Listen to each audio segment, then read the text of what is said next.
ప్రభుత్వం ప్రియమైన జేహోజీర్ లోదం spiritual prayer team members అందరికీ నా హృదయపూర్వక వందనాలండి. ఈరోజు ఆదివారం కొరకే ఏర్పాటు చేయబడిన వాక్య భాగము లోకాసు వార్త 1వ అధ్యాయము 28 చదువుతామండి. ఆ దూత లోపలికి వచ్చి ఆమెను చూచి దయాప్రాప్తురాలా నీకు శుభం, ప్రభువు నీకు తోడై ఉన్నాడని చెప్పారు.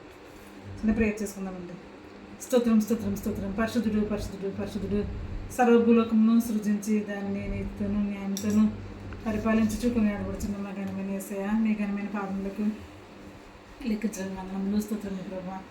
సర్వశక్తి గల దేవుడిగా మీరున్నారు. ఏమి ఇచ్చినా కూడా మీరు రుణం తీర్చలేను ప్రభా. వాక్యం ఇచ్చిన ప్రతి ఒక్క బిడ్డను నూరందులుగా దీవించి ఆశీర్వదించండి.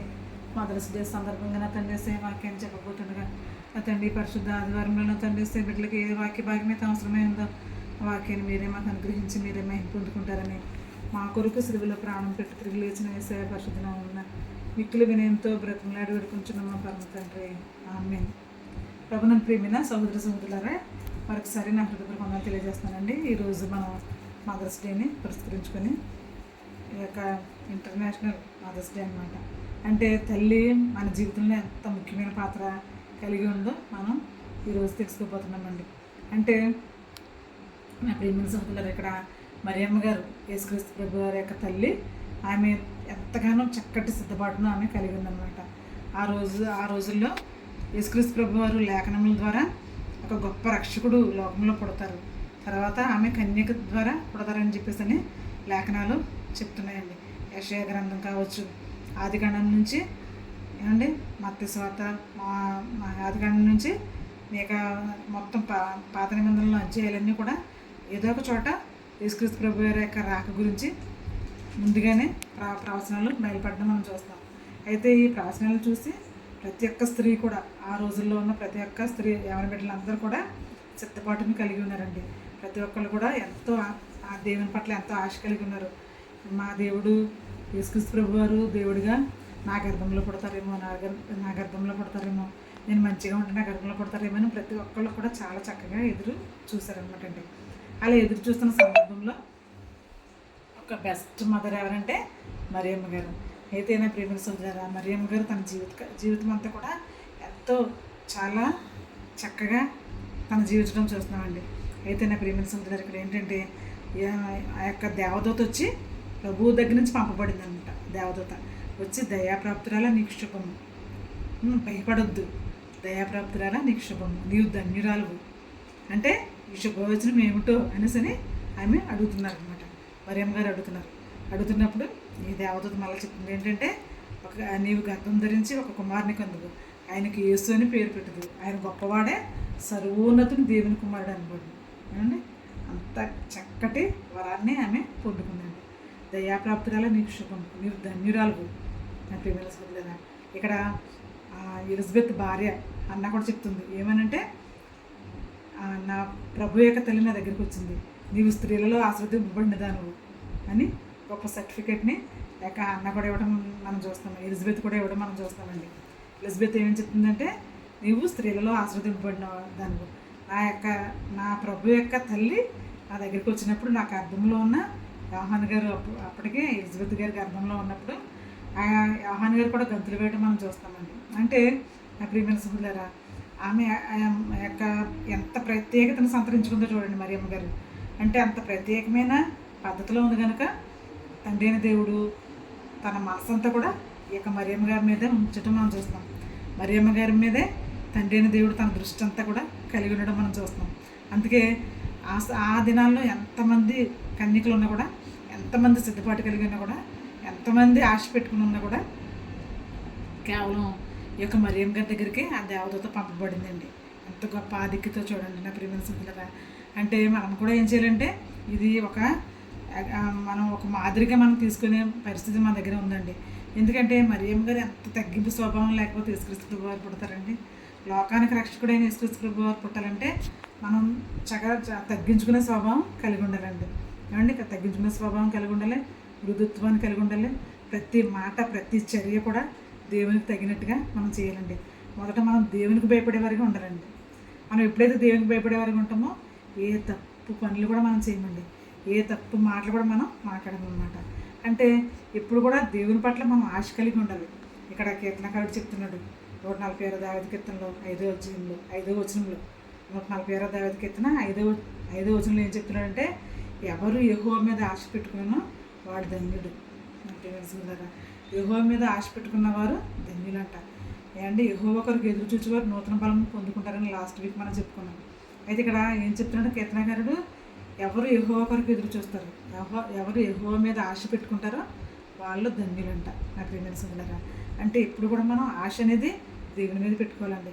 ఈ లోకం మీద కానీ, లోకంలో ఉన్న మనుషుల మీద కానీ, లోకంలో కనిపించే యొక్క పరిస్థితుల మీద కానీ మనం ఆశ పెట్టుకునే పరిస్థితి మన దగ్గర ఉండకూడదండి. కేవలం దేవుని వైపు మనం ఆశ పెట్టుకునేవారుగా ఉండాలి.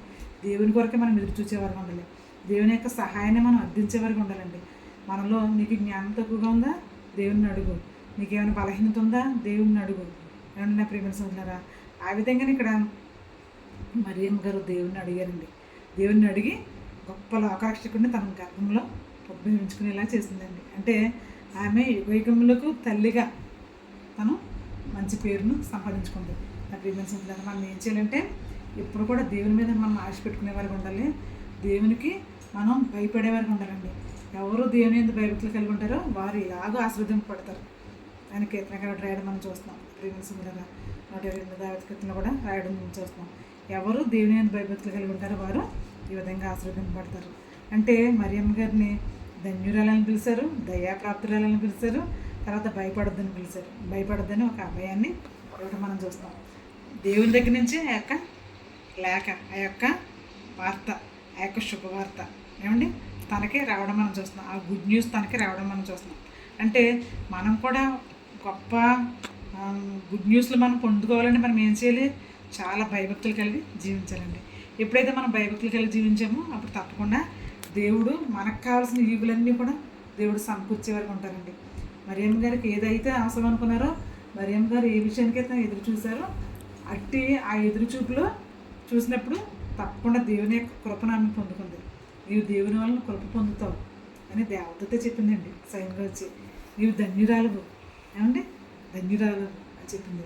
తర్వాత ఇక్కడ ఎలిజబెత్ కూడా ఏమంటున్నారంటే, నీవు స్త్రీలలో ఆశీర్వదింపబడిందండి. ఇంతమంది స్త్రీలు ఉన్నాయి, ఇంతమంది ఏమైనా బిడ్డలు ఉన్నా అందరూ ఆ యొక్క యేసుక్రీస్తు ప్రభు వారి కొరకు ఎదురు చూస్తున్నా కూడా మరియమ్మ గారి ప్రవర్తనే దేవునికి ఇష్టమైందండి. మరియమ్మ గారి స్వభావమే దేవునికి ఇష్టమైంది. ఆమె యొక్క మృదుత్వమే దేవునికి ఇష్టమైంది.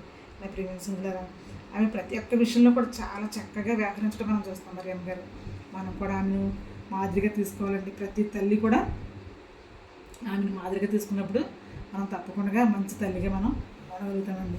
అంటే ఇప్పుడు కూడా మనం భయభక్తులు కలిగి జీవించాలి.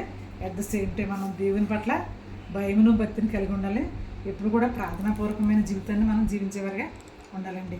ఎందుకంటే మన బిడ్డల యొక్క పరిస్థితులు మంచిగా ఉన్నతమైన స్థితిలో ఉండాలన్నా, మన యొక్క భర్తల యొక్క పరిస్థితులు మంచిగా ఉన్నతమైన స్థితిలో ఉండాలన్నా మొదటగా మన మహిళలుగా ఉన్న మనం ఏం చేయాలంటే, ఈ మదర్స్ డే రోజున నేను మీకు చెప్పబోయే ఒక ముఖ్య అంశం ఏంటంటే, తప్పకుండా మీరు భయభక్తులు కలిగి ఉండాలి. అట్ ద సేమ్ టైం మన కుటుంబం కొరకు మనం ఎక్కువగా ప్రార్థన అనేది చేసేవారిగా మనం ఉండాలండి. ఎక్కువ ప్రార్థించుకున్నప్పుడు తప్పకుండా దేవుడు మనకు సహాయం చేస్తారండి. ఎందుకంటే విసుగక నిత్యము ప్రార్థన చేయండి. ఏమండి చాలాసార్లు అబ్రహాం లింకన్ గారి గురించి చాలాసార్లు చెప్పుకున్నాం మనం. అబ్రహాం లింకన్ గారి యొక్క తల్లి తన యొక్క కుమారుడు గురించి ప్రతిరోజు ప్రార్థించేదండి. ప్రతిరోజు కూడా ప్రార్థించేదండి. ఆ ప్రార్థన చేస్తున్న సందర్భంలో తర్వాత ఆమె ఎన్నో మంచి పనులు చేస్తూ ఉండేదంట. అబ్రహాం లింకన్ గారిని తను బజార్కి తీసుకెళ్తున్నప్పుడు అనేకమైన ఫ్రూట్స్ కొనేసి ప్రతి ఒక్కరికి కూడా పేదవారు, ఆ రోడ్డు ప్రక్కన ఉన్నవారు, ఎవరైతే ఆహారం కొద్దిగా ఉన్నట్టుగా ఉన్నారో వాళ్ళందరికీ పంచిపెడుతూ ఉండేదండి. ప్రతి ఫ్రూట్స్ పట్టుకెళ్ళి అందరికి పంచిపెడుతున్నప్పుడు ఈ యొక్క అబ్రహాం లింకన్ గారు కూడా అదే పద్ధతి అలవాటైందంట. అంటే మనం చేసే మంచి పనులు మన బిడ్డలు స్వీకరించే వరకు ఉండాలండి. మనం చేసే మంచి పనులు మన బిడ్డలు అలవాటు చేసుకునే వరకు ఉండాలి. మనం ఏది మంచి పని చేస్తామో మన బిడ్డలు కూడా అదే ఫాలో అవుతూ ఉంటారనమాట. అందుకని మనం ఇప్పుడు కూడా మంచిగా చేద్దామండి. మన బిడ్డలను కూడా ఆశీర్వాద పదంలో నడిపిద్దాం. ప్రియమైన సోదరులారా, once again I wish you all a happy mother's day అండి. ఈ పరిశుద్ధ వాక్యం నేను ఎంతటితో ముగిస్తున్నాను. ఏంటంటే తప్పకుండా మనం ఒక మంచి మరియవలే దయాప్రాప్తురాలా నీకు శుభము. ఈ శుభవచనం ఏమిటో అంటుందండి మరియమ్మ గారు. అంటే దయాప్రాప్తురాలా నీకు శుభము, తర్వాత నీవు దేవుని వలన కృప పొందావు. అంటే మనల్ని పరలోక రాజ్య భాగ్యాన్ని ఇచ్చి ఆ గొప్ప పరిశుద్ధుడైన దేవత దేవుని కుమారుణ్ణి మరియమ్మ గారు తన గర్భంలో చేసుకుందండి. అట్టి భాగ్యాన్ని మనం కూడా పొందుకోవాలంటే, అట్టి ఒక గొప్ప మనసును మనం కలిగి ఉండాలంటే ఏం చేయాలంటే, మనం అట్లీస్ట్ ఆమె తండ్రి అయిన దేవుడు పరిశుద్ధుడైన తన కుమారుణ్ణి ఆమె గర్భంలో చేసుకుంది. మనం ఏం చేయాలంటే మన బిడ్డలందరినీ కూడా పరలోక రాజ్యాన్ని వారసులుగా చేసేవారుగా మనం ఉండాలండి. తర్వాత మన చుట్టుపక్కల వారందరూ కూడా గుడ్ న్యూస్ని మనం షేర్ చేసేవారుగా ఉండాలి. ఆ విధంగా షేర్ చేస్తూ అనేక మందిని మనం ప్రభు యొక్క సన్నిధికి నడిపించేవారుగా, అనేక మందికి ఈ యొక్క జీవవాక్యాన్ని వినిపించేసేవారుగా ఉండాలండి. కాబట్టి మనం అందరం కూడా ధన్యులమని పిలుపుని పొందుకునే భాగ్యాన్ని దేవుడు మనకి అనుగ్రహించిన గాక. ఆమేన్.